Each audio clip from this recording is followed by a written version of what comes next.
నమస్తే, welcome to our channel. AP CM Chandrababu రైతుల దగ్గర నుంచి ధాన్యం కొనుగోలు చేసే విషయంలో ఏదైనా తేడా వస్తే సమస్య ఎక్కడుంటే అక్కడికి తానే వస్తానని స్వయంగా చెప్పారు. మరి సీఎం ఏమో ఇంత కఠిన చర్యలు తీసుకుంటే, రైతాంగానికి విరుద్ధంగా ఏదైనా జరిగితే కఠిన చర్యలు తీసుకుంటామని హెచ్చరిస్తుంటే, మరో పక్క మాజీ సీఎం జగన్ రైతాంగ సమస్యపై నేను పోరుబాట పడతానంటూ అంటున్నారు. మరి ఇదే విషయంపై పూర్తిగా విశ్లేషించడానికి మనతో పాటుగా ఉన్నారు సీనియర్ జర్నలిస్ట్ దుర్గాకుమార్ గారు. వారిని అడిగి పూర్తి విషయాలు తెలుసుకుందాం. సార్ నమస్తే. సార్ నమస్కారం అమ్మా. శ్రావణి మనం సార్, ఏపీ సీఎం చంద్రబాబు గారు రైతులకు ధాన్యం కొనుగోలు విషయంలో ఏ సమస్య వచ్చినా, ఎక్కడైతే సమస్య వస్తుందో అక్కడికి స్వయంగా నేనే వస్తా, ధాన్యం కొనుగోలు విషయంలో డిజిటలైజేషన్ చేసి అన్ని నిధులు అందిస్తున్నాము, అన్ని సౌకర్యాలు అందిస్తున్నాము, మరి అధికారులు కానివ్వండి, ఉద్యోగులు కానివ్వండి, ఎవరైనా సరే పొరబడినా ఏదైనా చర్యలు చేసినా వారి మీద మాత్రం కఠిన చర్యలు తప్పవు అని సీఎం హెచ్చరిస్తున్నారు సార్ ఒక పక్క.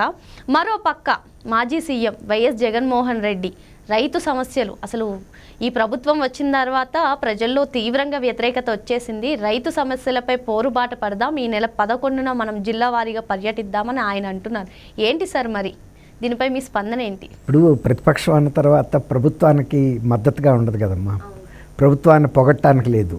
ఇంకోటి ఏంటంటే ఆయన తనకిచ్చిన బాధ్యతను నెరవేర్చడంలో విఫలమయ్యాడనే మాట ఇప్పటికే రాష్ట్రంలో బాగా ప్రబలిపోయింది. ఎప్పుడైనా సరే ఎవరికైనా అధికారం ఇచ్చినా, ప్రతిపక్షం ఇచ్చినా ప్రజాస్వామ్యంలో ఏమంటారంటే ప్రజలు నిర్ణయాన్ని మేము శిరసా వహిస్తామని చెప్తారు. ఎవరైనా ఓడిపోయిన పార్టీ కూడా మేము ప్రజలు ప్రతిపక్షంగా మాకు ఇచ్చారు కాబట్టి ప్రజా తీర్పును శిరసా వహిస్తామనేది అది ప్రజా సాంప్రదాయం. ఏ పార్టీ అయినా ఏ నాయకుడైనా చెప్పాలి, గెలిచినా చెప్పాలి, ఓడిపోయినప్పుడు మరీ చెప్పాలి. కానీ జగన్మోహన్ రెడ్డి గారు ఆ విషయం మర్చిపోయాడు. ప్రజా తీర్పు, నాకు అధికారం ముఖ్యమంత్రి ఇస్తే మాత్రమే నేను బాధ్యత వహిస్తాను, నన్ను ప్రతిపక్షంలో కూర్చోబెడితే మాత్రం నేను ప్రజల తరపున మాట్లాడను అనే ఒక నిర్ణయాన్ని ఆయన ఆల్రెడీ చెప్పకనే చెప్పాడు, శాసనసభను బహిష్కరించడం ద్వారా.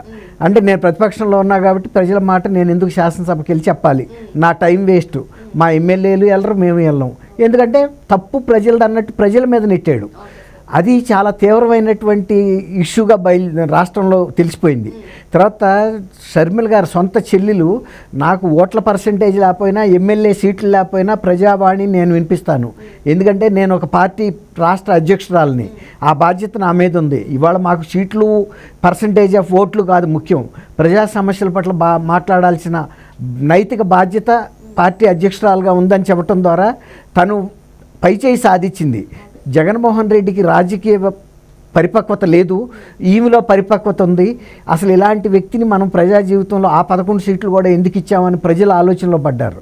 అంటే తను సెల్ఫ్ గోల్ కొట్టుకున్నాడు, వచ్చిన ప్రతి అవకాశాన్ని చెడగొట్టుకున్నాడు, ప్రతి అవకాశాన్ని తనకి మేలు మలుపుగా వాడుకుంది షర్మిల, ప్రతి అవకాశాన్ని. ఇప్పుడు అతనిలో ఒక ఇది ఆలోచన మొదలైంది, నేను ప్రజల తరపున నిలబడటంలో విఫలమయ్యాను, కనీసం ఏదో ఒక కారణంతో ఎక్కువ మంది రైతులు కాబట్టి ఏదో రైతుల సమస్య మీదన్నా నేను పోరాడితే ఆ పేరన్నా ఉంటుంది, కనీసం ఈ రూపంలో అయినా ప్రజల్లోకి వెళ్ళగలుగుతాను. ఇప్పుడు వరకే ఆయన వెళ్ళింది ఎవరి దగ్గరికి వెళ్ళాడంటే వాళ్ళ పార్టీ తరఫున నేరాలు చేసినా, భూ ఆక్రమణలు చేసినా, లేకపోతే ఈవీఎంలు పగలగొట్టిన వ్యక్తుల్ని, లేకపోతే సోషల్ మీడియాలో మహిళల పట్ల అసభ్యమైన పోస్టింగులు పెట్టడం ద్వారా నేరస్తులుగా పోలీసు జైళ్లలో ఉన్న వ్యక్తుల్ని పరామర్శించడానికి వెళ్ళాడు. కానీ ప్రజా సమస్యల మీద ఆయన గడప దాటలా. కనీసం ఇదొక అవకాశంగా పెట్టుకుని వెళ్దాం అనుకుంటున్నాడు.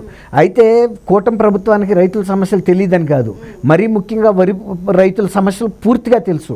వాళ్ళు వరి అమ్ముకోవటంలో గత ప్రభుత్వంలో వడ్లు ధాన్యం అమ్ముకోవటంలో ఎంత కష్టపడ్డారు, తర్వాత మిల్లర్స్ డబ్బులు ఇవ్వకుండా ఎంత వేధించారు, ప్రభుత్వం వాళ్ళకి మిల్లర్లకి డబ్బులు ఇవ్వలేదు, తర్వాత తేమ ఎక్కువ శాతం ఉందని చెప్పి ఏదో ఒక సాంకేతిక కారణాలతో అనేక సార్లు రైతుల్ని రైస్ మిల్లర్లు తిప్పుకున్నారు.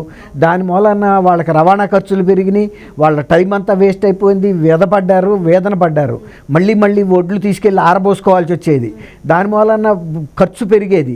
దాంతో అసలు వరి పండిస్తమే ఇవాళ రేపు గిట్టుబాటు కాదనుకున్న పరిస్థితుల్లో ఇన్నిసార్లు ధాన్యాన్ని పెట్టుకుని రైస్ మిల్లుల చుట్టూ తిరగటం, లేకపోతే వాటిని గోదాముల్లో పెట్టుకుని వాటికి అద్దె చెల్లించడం, వాటిని పదే ఆరబోయటం, ఒక్కోసారి ఆరబోసిన టైంలో అకాల వర్షాలు వచ్చి తడిసిపోయి ఇంకా రైతులు నష్టపడిన సందర్భాలు, ఎన్ని రైతు బిడ్డ డెఫినెట్గా చంద్రబాబు నాయుడు గారికి తెలుసు గత 5 సంవత్సరాల్లో వరి ధాన్యం రైతులు ఎంత నష్టపడ్డారో కష్టపడ్డారని.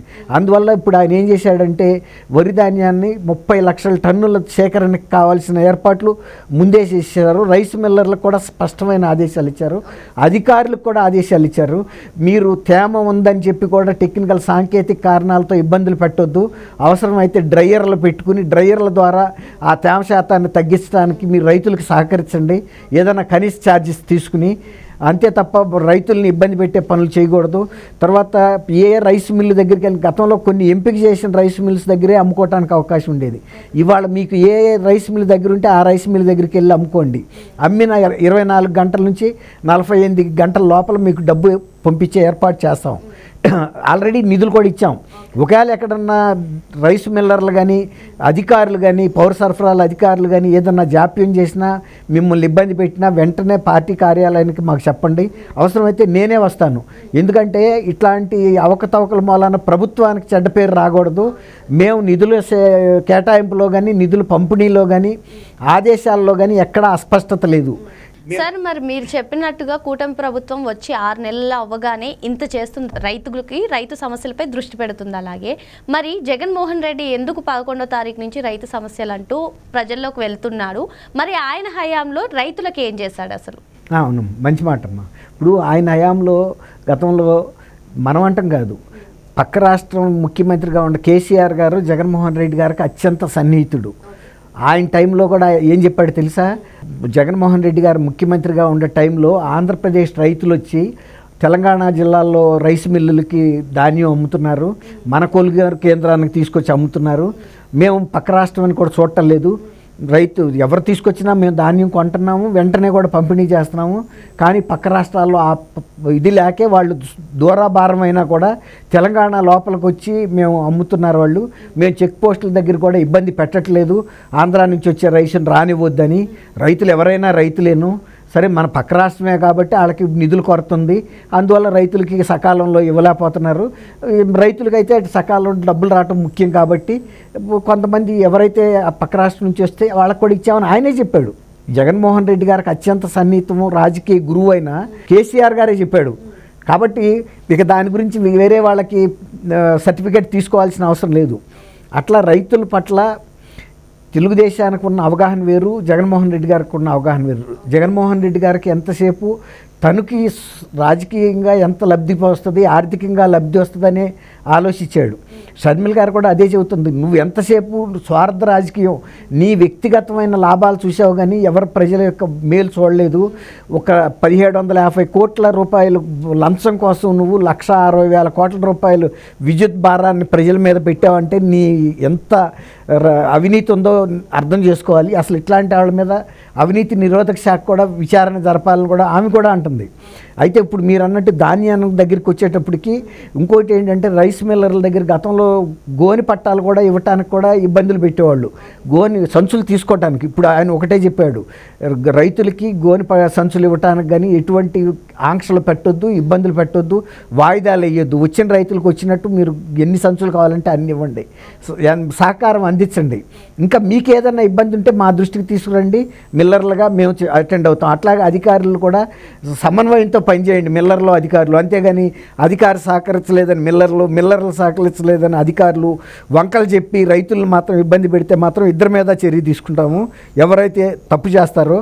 అందువల్ల రైతుల శ్రేయస్సును దృష్టిలో పెట్టుకోవాలి తప్ప నిధులు ఏదన్నా కొరత ఉంటే చెప్పండి. ఆల్రెడీ మేము ఎక్కడికక్కడ ఏ జిల్లాకు ఆ జిల్లాకి నిధులు ఇచ్చేసాం. ఆయన జిల్లాల వారీగా కూడా ఒక్కొక్క జిల్లాలో 1,00,000 పైన టన్నులు ఆల్రెడీ సేకరణ కూడా జరిగిందనేది అన్ని వివరణ ఇచ్చారు. తూర్పుగోదావరి, పశ్చిమ గోదావరి, కృష్ణా, గుంటూరు అన్ని జిల్లాలు, అట్లా విజయనగరం, శ్రీకాకుళం అటు కానీ ఇటు ప్రకాశం జిల్లా కానీ అట్లా నెల్లూరు అన్ని జిల్లాల్లో జరుగుతుంది. అయితే ఏంటంటే ఇప్పటికి 3వ వంతు సేకరణ పూర్తయింది, ఇంకా 2 వంతులు సేకరణ పూర్తి అవ్వాలి. 33% ఇప్పటికి అయిపోయింది. ఆ మిగిలిన 66% కూడా మేము త్వరగా చేసేస్తాము. ఏ దశలో కూడా రైతు ఇబ్బంది పడే పరిస్థితి అయితే ఉండదు. ఒకవేళ కనుక అట్లాంటి పరిస్థితి వస్తే ఏ సెంటర్కైనా, ఏ మండల కేంద్రానికైనా సరే, ఏ గ్రామానికైనా సరే నేను స్వయంగా వస్తాననేది గుర్తుపెట్టుకోమని చెప్తున్నాడు ఆయన, మిల్లర్లు కానీ అధికారులు కానీ. అది మీ బాధ్యత. ఏ ప్రభుత్వం ఇంత చిత్తశుద్ధితో ఉండి ఫండ్స్ మీకు తగినంత ఫండ్స్ ఇచ్చినప్పుడు గతంలో లాగా లేదు కదా నిధుల కొరత. మేము 30 లక్షల టన్నులకి ఎంత అంచనా అవుతుందో అంత నిధులు కేటాయించి మీకు మీ డిస్పోజల్లో ఉంచాం మీ చేతిలో. మీరు వచ్చినప్పుడు 24 లేదు ఇంకొక రోజు లేట్ అయితే 48 గంటల లోపల రైతులకి మీరు డబ్బు చెక్కుల రూపంలో ఇచ్చేసేయండి. కాబట్టి గతంలో లాగా జరగడానికి ఆ ప్రభుత్వానికి ఈ ప్రభుత్వానికి తేడా రైతులకు కనపడాలని ఆయనే చెప్తున్నాడు. కాకపోతే జగన్మోహన్ రెడ్డి గారికి ఏంటంటే ఏదో ఒక రూపంలో ప్రజల్లోకి వెళ్ళాలి. ఇప్పటికే తను విఫలం అయ్యాడు తనకిచ్చిన బాధ్యతని. కనీసం రైతుల సమస్య మీద ఏదైనా పోరాడినట్టు. ఇప్పుడు నడిచే బస్సుని తొయ్యక్కర్లా, అదే వెళ్ళిపోద్ది. కానీ వెనకాల తోసినట్టు నటిస్తే ఎవరిని చూసేవాళ్ళు ఏమనుకుంటారు, దూరం నుంచి అబ్బో ఈయన తోస్తేనే అది కదులుతుంది అనుకుంటారు. కానీ ఆ బస్సుకు ఇంజిన్ ఉంది, దానికి నడవగలిగిన శక్తి ఉంది. ఇది ఊరికే సినిమా ఎఫెక్ట్. నే కూడా ఉన్నాను రైతులు వెనకాలని. అది ఇంకోటి ఏంటంటేమా, ఇప్పుడు కూటమి ప్రభుత్వంలో ఎన్నికైన ఎమ్మెల్యేస్ కూడా అందరికీ రైతులతో సత్సంబంధాలు ఉన్నాయి, డైరెక్ట్గా వెళ్ళి కలుస్తారు. వీళ్ళేమి రైతు సమస్యలు తెలియని బ్యాక్గ్రౌండ్ నుంచి రాలా. ఎక్కువ మంది గతంలో కూడా ఎమ్మెల్యేలుగా పనిచేశారు, ఎక్కువ రైతు కుటుంబాల నుంచి వచ్చిన వాళ్ళు ఉన్నారు, అన్ని వర్గాల ప్రజలతోనూ మంచి సంబంధాలు ఉన్న వాళ్ళే ఉన్నారు. మరి ఇది టీడీపీ ప్రభుత్వానికి వైసీపీ ప్రభుత్వానికి రైతు సమస్యలపై ఉన్న వ్యత్యాసం. Thank you sir. Thank you అమ్మ శ్రావణి, మన వీక్షకులు.